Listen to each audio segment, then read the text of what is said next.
Good morning, good afternoon, good day, whatever time of day it happens to be. This right now is Sunday morning, and you've got Gord, your hurtin' hippie, with Hippie News Network, episode number 137.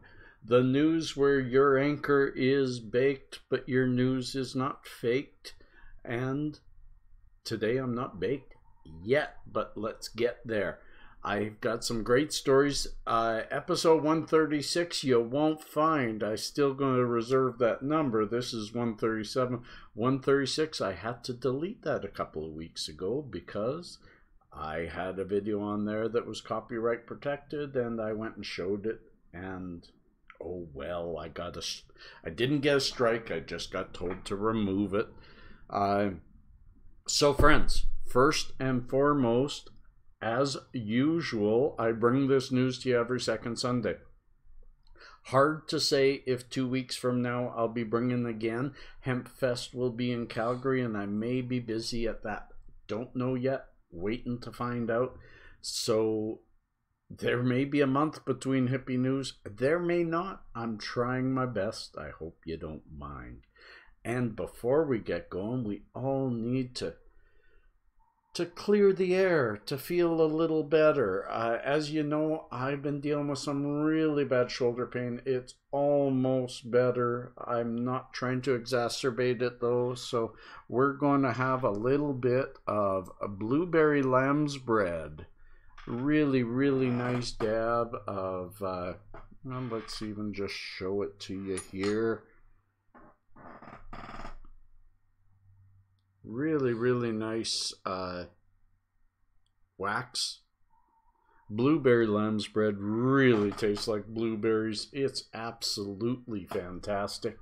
And really, I know you guys all like to have some different views of stuff, so why don't I just put that in the microscope right here and see if I can get a little focus on it. We'll just, that is 200 times. So let's go 20 times. Because it's in its case, I'm not going to be able to show you, but there is this dab. Absolutely beautiful, isn't it? And now we're going to have it in our lungs. Cheers, my friends.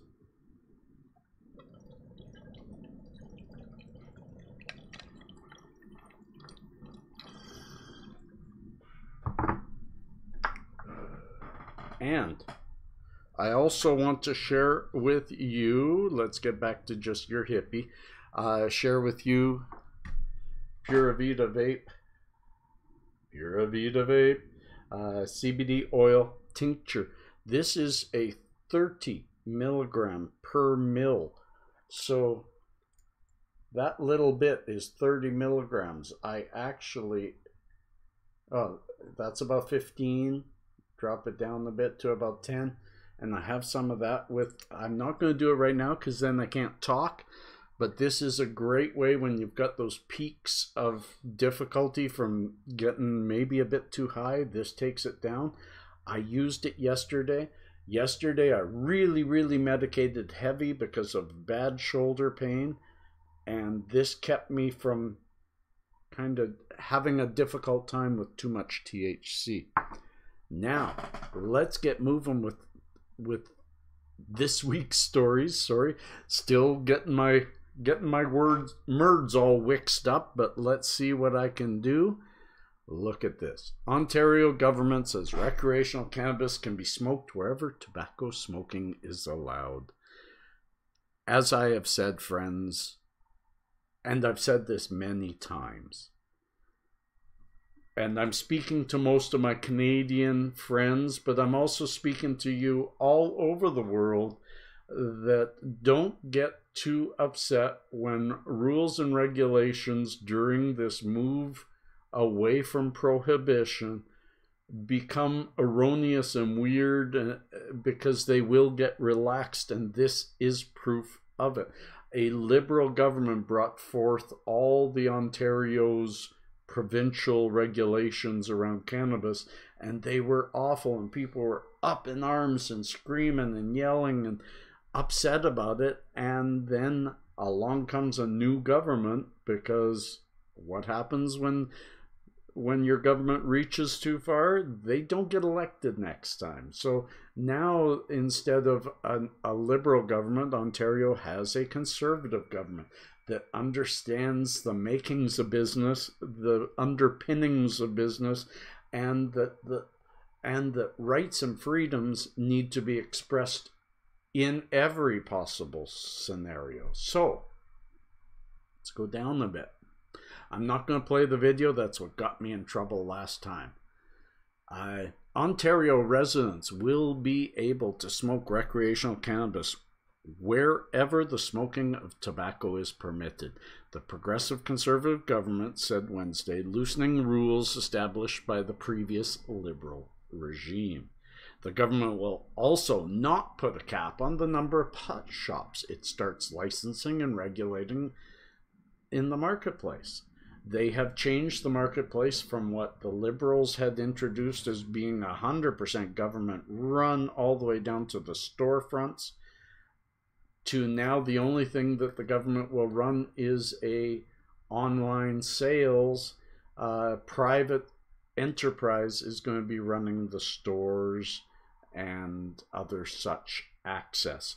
This is really big, and I'm going back to, I'm not reading the whole story. I bring it to you. I encourage you to read it. There are some interesting things that you can use for your province or for your state or for your country. Use it to help us battle the stigma.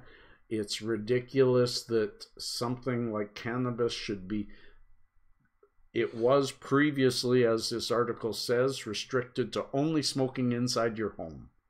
And that is absolutely ridiculous, because if it's a legal product, you should be able to, as long as you keep it from other people, because my rights should be allowed to be expressed fully until my rights step on someone else's rights. Let's move on. That's me just going on my normal rants that I go on. I tend to be more of the let the baby have their cookie, because you know what? Down the road, maybe the baby won't want cookies anymore. But if you keep fighting them, they're going to keep wanting that cookie. So what I mean by that is, I've had so many people point out, and some even get angry at me, flashback to Eric Ginkelstein, that these regulations come out, such as impaired driving, that are so archaic and so ridiculous and do not reflect logic or reality. And they're all up in arms. And I say, give it time. Give it time, because if logic is not prevailing, by the time some of these cases make it to court, judges are logical. Judges are not sitting there and looking at the stigma and the bullshit attached. They're looking at your rights and freedoms, and the situation at hand. And they will look, as other stories I've brought you, and throw out these cases, and new regulations will come forth. That's me off my high horse, and a little bit high on my own, and my shoulder's much better. Now, next is something that I'm just making a little note here. Ron had said, hey, Gord, could you do something about CBD and the eyes? Like eye droppers? Could CBD be put into eye drops to help people with their eyes? Well, I'm going to have a story below, and I'm going to read some of it to you while we're talking.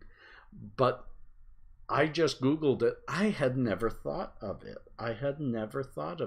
Even with all this understanding that marijuana helps with glaucoma and stuff like that, I just never thought of eye droppers. But Ron, I researched it, and the stories are numerous. I'm only bringing you one from Project CBD. I'll read some of it. And it is very, very promising what they have come up with, not only to help damaged eyes, but people with diabetes have eye troubles that CBD can really help with, stigmatisms, corneal difficulties. Let me bring this story to you. And yes, I'm going to read this highlighted part, though you can read along with me. Opioids and non-steroidal anti-inflammatory drugs are typically prescribed for peripheral neuropathy and pain related to spinal cord injuries. Given the poor efficacy, people are starting to say this very clearly, given the poor efficacy and adverse side effects of these pharmaceuticals, medical scientists are investigating different options for neuropathic pain management, including cannabinoid therapies. Plant cannabinoids and synthetic cannabinoids bind to cannabinoid receptors, CB1 and CB2, that are highly localized in the skin and brain regions involved in the pain transmission and modulation. Endogenous cannabinoids, those are ones made by our own bodies. Yes, our body makes these, also activate these receptors, which collectively produce analgesia by reducing inflammation and stimulating the release of endorphins, which act via mu-opioid receptors. Now, they're talking about chronic neuropathic pain. That's why you see down below CBD for CNP. I encourage you to go on and read more about this and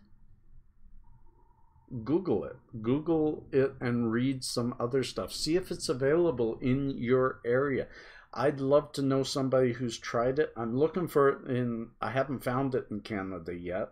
But I haven't quit looking, and I'm very involved with Pura Vida Vape, which is a very CBD-centric company, and I'm suggesting to them that they look at it too, because if we can supply people with better access and without side effects, yay to that. This is just another angle. Yes, there are those naysayers out there, like I talked about last week with the Canadian Medical Association saying that we should get away from medical cannabis because, heck, if people think that it'll help them, they can get it recreationally. They don't need to talk to their doctor. But that isn't how medicine works, and shame on those doctors for not knowing that. Shame on them for not knowing that. Let's move on to one of my favorite stories. I love this.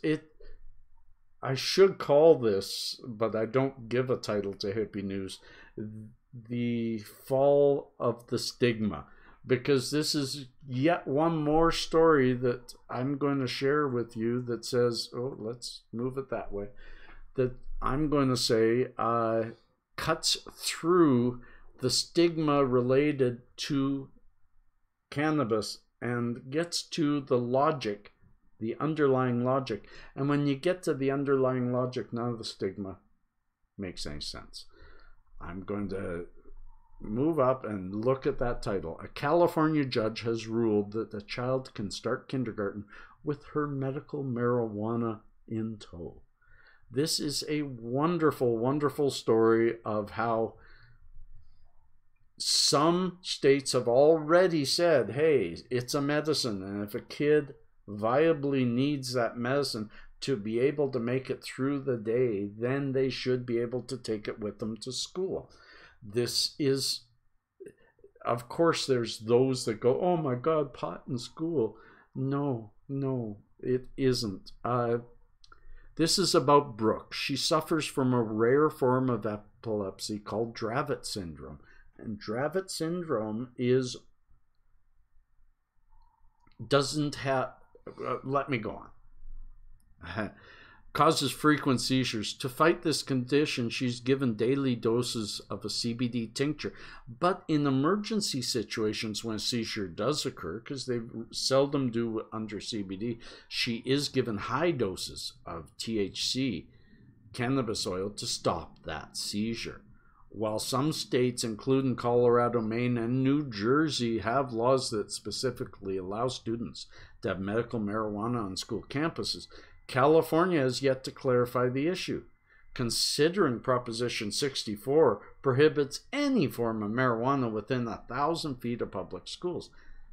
That's amazing. That's amazing. Like, and that's the stigma. Don't have a store that provides any kind of cannabis anywhere near a school. Well, if you can't get cannabis near the school, then people that need cannabis can't go to school. And we shouldn't be limiting people's education because they're sick. And they say right here that, in the bottom of this one, let me, darn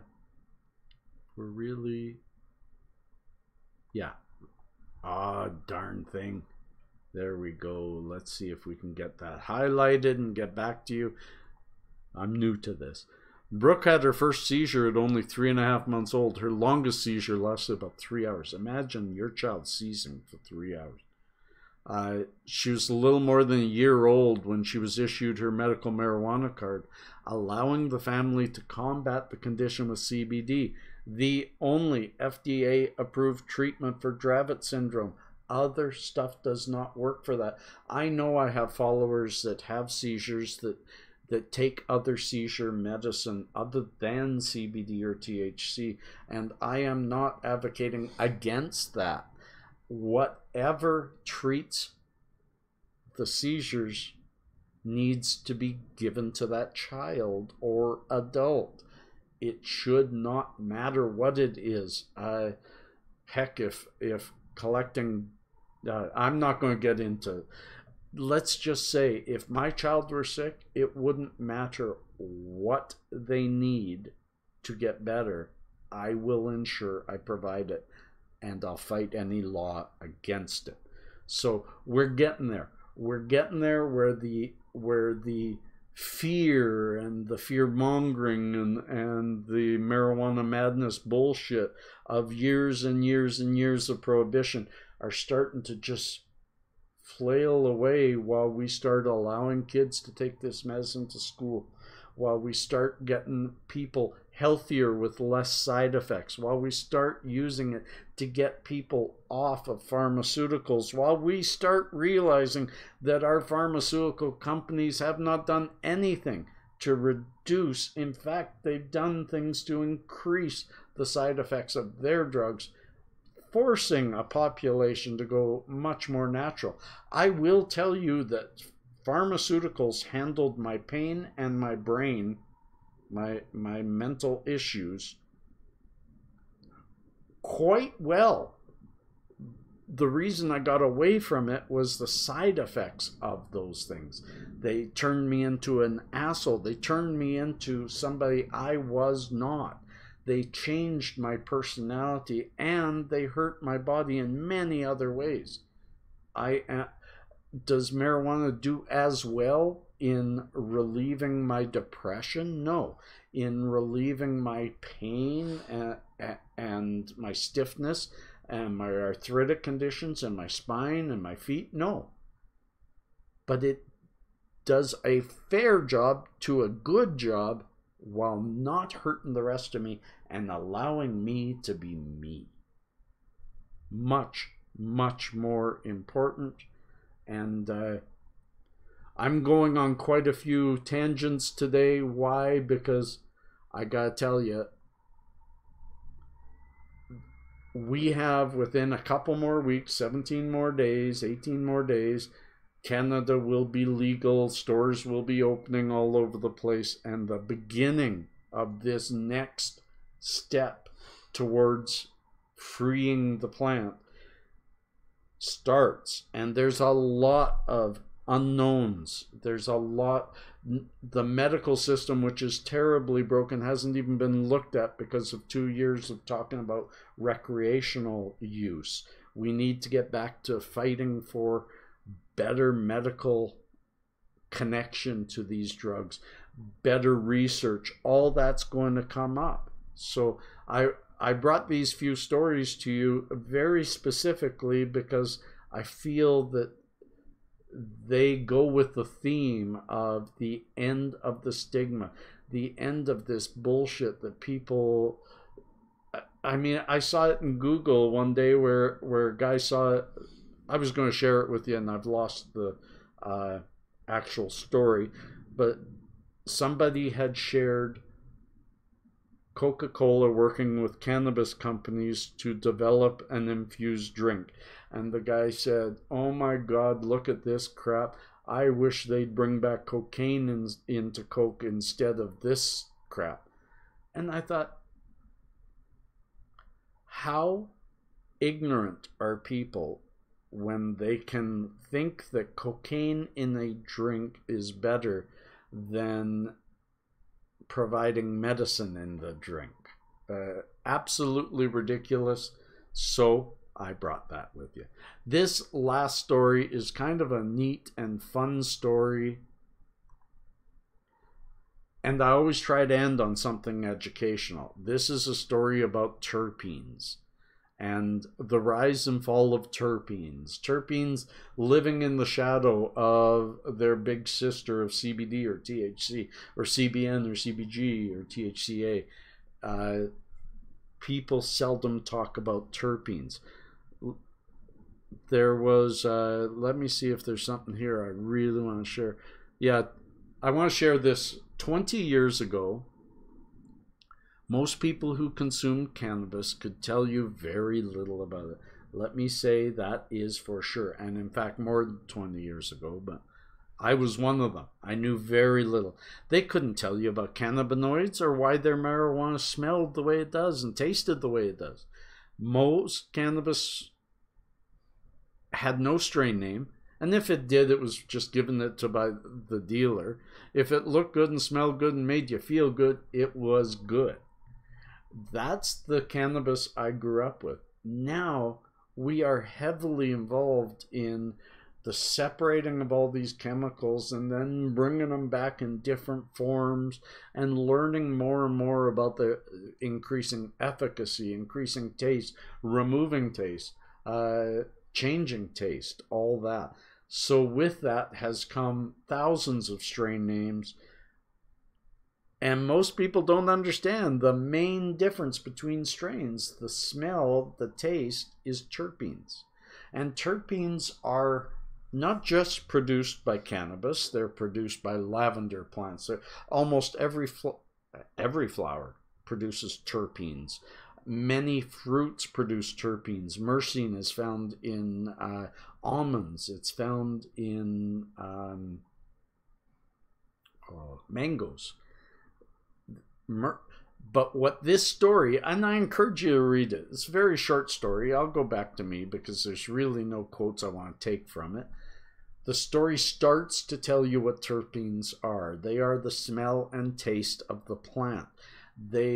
Plants use them to either scare away predators or bring other predators that will attack those that predate the plant. They are a plant's mechanisms of either attracting or detracting other such animals. I'm having a difficult time expressing that. But what this story doesn't go on to tell is that there are strong medical reactions to many terpenes. Myrcene allows you to smoke less cannabis, CBD or THC, and it affects you at a much higher rate. Myrcene's very good at that. Pineal is very good for the nasal passages and clear breathing. found in most pine trees. Yeah, pineal. I don't have a list of all the terpenes here, but I remember a really good YouTuber, John Burfellow. Shout out, John. Love you, man. He had surgery on his neck, and he was in the hospital, and they brought him some terpene baths, and he had the terps, just the terps from Purple Kush. And he said, and you can see him on the, I won't have a link, maybe you can find it, but he would smell the terpenes, and he'd say while he's smelling it, while he's inhaling it, the pain completely disappeared from his neck. As he breathed it out, the pain would slowly come back, and breathe again, the pain would go away. Very anecdotal, but very truthful, because I really trust this guy, because he had quite a few other terps that were doing nothing. It was just that. There's a lot to be learned, and I look forward to the future of this plant. Especially, like we said, countdown, 18 days, and Canada goes recreationally legal nationally, border to border, and starts with huge research firms ready and prepared to start doing massive research. I'm not worried about the research, because the research may come forward and say, actually cannabis doesn't work for this, and this, but it works for so many more that we never thought of. And this is how it works, and this is how we can make it better, make it more efficient in our systems, make us less high from it and more medical repair from it. I am excited about the future, and yes, there's some bumps to come. I hope that none of us get hit by those bumps, just maybe a little bit of a nudge aside, and slowly we'll all, through our advocacy efforts, make those nudges and bumps go away. My friends, that is the end of Hippie News Network. I hope you've enjoyed it. I hope I've done okay. I get very nervous bringing this to you guys. I wish I could get back to doing it every week, and maybe I will down the road. Now that Canada is legalizing, maybe I can do this more. Maybe I can do it when my son's around. I don't know yet. We'll give it time. Peace and cheers, friends. Love and harmony. And yeah, if I did this with the sun around, all this medicine would be put away. I don't take my medicine around my kids. Never have. Peace and cheers, friends. Love and harmony. Look for somebody without a smile. Give them one of yours. It's a beautiful smile. You know it is. So do I.